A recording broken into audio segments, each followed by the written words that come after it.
y en este caso es el de los dinámicos del centro, de una organización criminal, y a la señora la incluyen dentro de la organización criminal, vamos a estar hablando de un mínimo de 10 años de pena privativa de la libertad y un máximo de 20.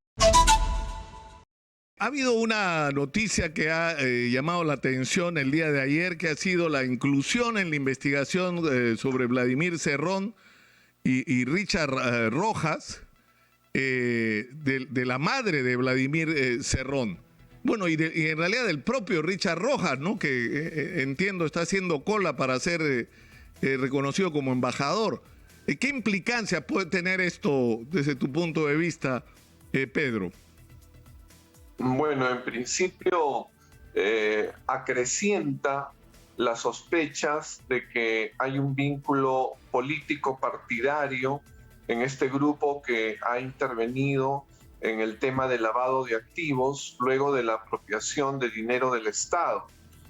Nos habla de sistematicidad, nos habla de modus operandi en relación a la manera en que se trata el dinero de ingresar al tráfico legal, ¿no? Entonces, sí, realmente es preocupante y también vincula pues más familiarmente al señor Vladimir Cerrón y a personas que ya estaban involucradas. Ahora es un corolario el hecho de encontrar también a su señora madre, ¿no? Bastante preocupante.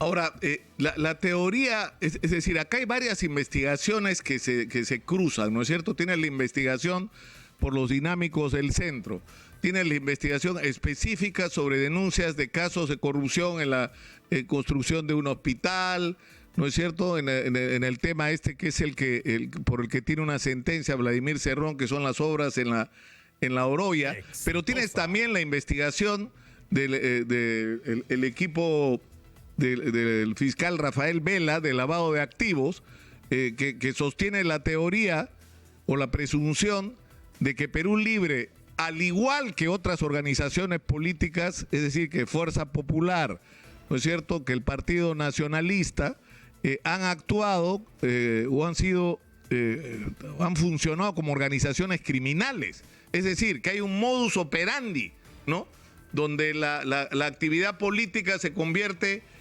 o la organización de un partido político se convierte en un medio de enriquecimiento ilícito, ¿no? Con fondos públicos. Efectivamente, ¿no?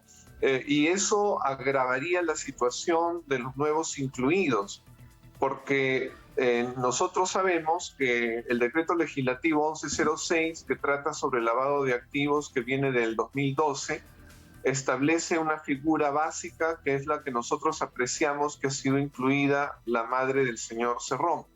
En esa figura básica es para introducir dinero dentro de lo que se denomina el tráfico legal, bancario, compra de objetos, inmuebles, autos, ¿no? Como es lo que se está vinculando.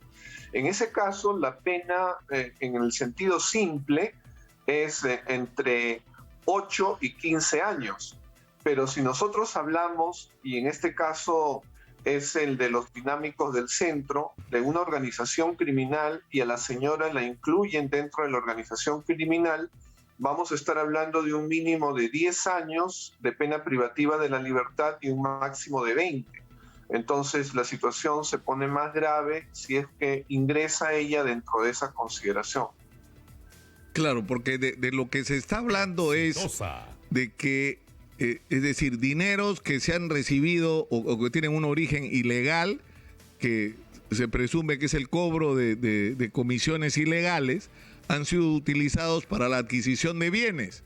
Como el funcionario no los puede adquirir directamente a su nombre porque sería grotesco, utiliza el mecanismo de que esos bienes sean adquiridos por sus familiares. Ahora, el problema es que si esos familiares no pueden acreditar el origen lícito de ese dinero, que es aparentemente algo sobre lo que tiene convicción el Ministerio Público, es decir, que el origen del dinero es ilegal, ¿no?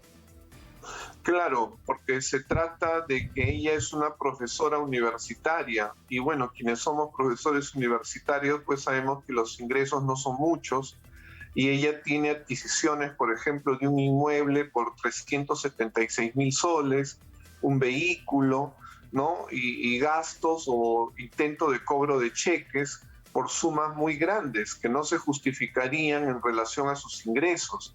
Entonces, esto la señala como que fuera testaferro de su propio hijo o de sus hijos. Porque como bien dices, el funcionario público es el que sustrae el dinero que es del Estado, que cobra cupos, que encarece precios, que figura que han existido obras que no se han dado, y todo suma dinero pues mal habido. Pero ese dinero está en un sitio y de ahí se trata de que salga para que ingrese a lo que se conoce como el tráfico legal. Y eso es el papel precisamente del testaferro, ¿no? Que adquiere bienes para lavar el dinero, de ahí viene la palabra.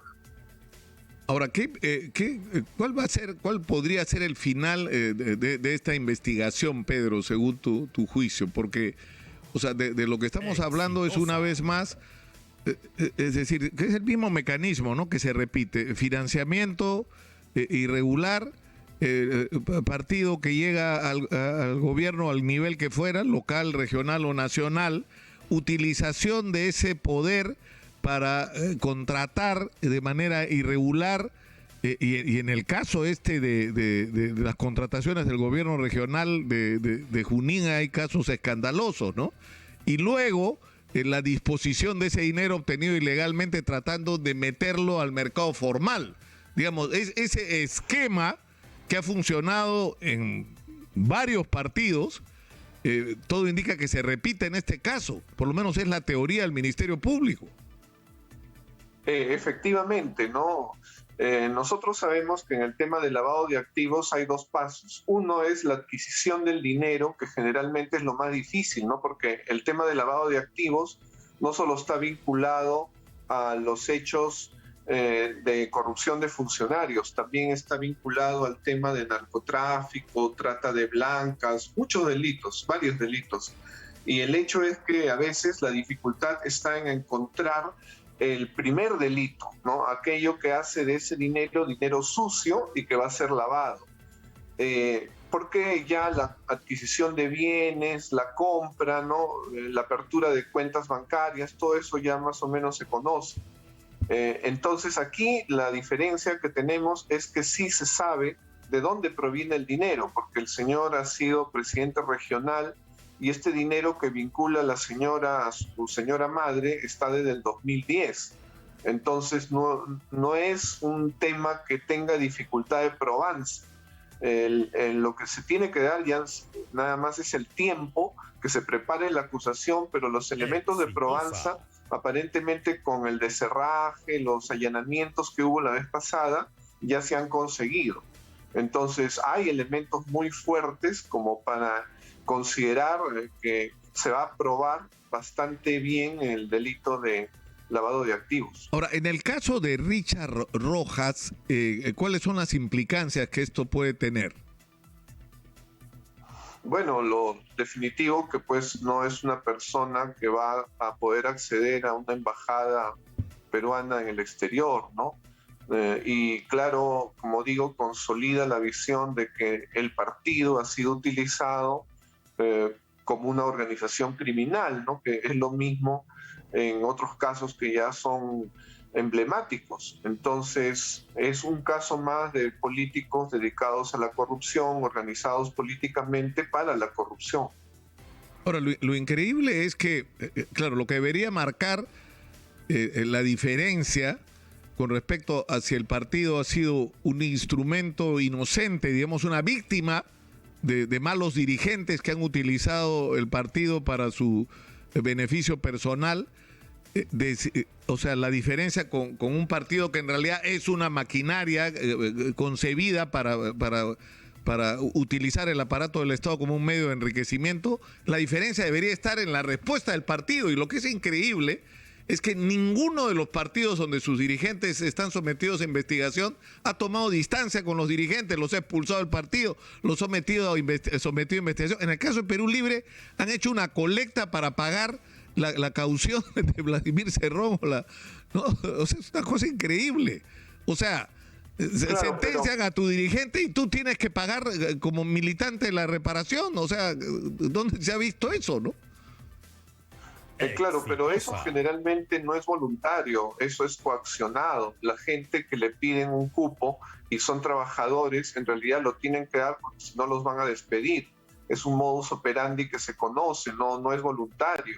Y efectivamente, ¿no? Nosotros en el país, no, los partidos políticos se han debilitado porque han sido instrumentos simplemente de lobismo, ¿no? Por ejemplo, quienes han defendido sus universidades, ¿no? Han tratado de infiltrar instituciones, organizaron políticamente para defender sus intereses universitarios, que no tenían todo legal. Otro grupo es precisamente los que utilizan demagógicamente reivindicaciones que necesita el país, sobre todo en las regiones, pero que utilizan la ideología simplemente para encumbrarse en el poder y adquirirlo y manipularlo, ¿no? Que eso se ve en muchos socialismos reales, ¿no? Lo que se han encumbrado es gente que no tenía otra manera más que sostener puntos de vista socialistas, porque evidentemente no eran liberales, no eran de la clase acomodada, entonces utilizan la ideología simplemente para empoderarse y llegar al poder, pero de sensibilidad social, de objetivos políticos reales, eso no existe. Y lamentablemente en el Perú pues tenemos múltiples ejemplos y aparentemente este es uno más, ¿no? Claro, que lo que probaría que esto es un fenómeno transversal, no importa si el partido es de derecha, de centro, de izquierda, de lo que fuera, ese esquema de utilizar una organización política, es decir, un partido, para llegar al poder y utilizar ese poder para enriquecerse ilícitamente, es un mecanismo universalmente utilizado en el Perú más allá de las ideologías. Ahora, ¿qué podría pasar, Pedro, con Richard Rojas? ¿Qué pena podría recibir si la Fiscalía acredita lo que está en investigación?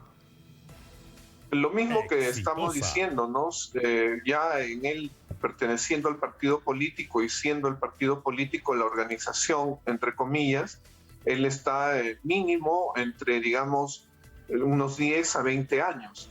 Ahora, respecto a lo que me decías anteriormente de la manipulación de los partidos políticos, eso tiene que ver efectivamente con parte de la historia del Perú. Yo recuerdo que en la obra de Luis Alberto Sánchez, el Perú, retrato de un país adolescente, ahí él cuenta una anécdota que le contó a su vez el Tunante, en una entrevista que le hizo Nicolás de Piérola. Cuando lo está entrevistando Nicolás de Piérola dice que el partido civil ya había agrupado pues a las clases medias, etcétera, ¿no? Y que a él le tocó agrupar pues a lo popular, ¿no? Ser un partido popular porque esa era la gente como que estaba libre. Entonces él dice que le pregunta, o sea que si usted hubiera encontrado que hubiera un partido que ya hubiera cubierto a la gente, a los ciudadanos del pueblo, usted lo hubiera escogido el otro lado. Y dice que no le respondió y que simplemente le ofreció un cafecito.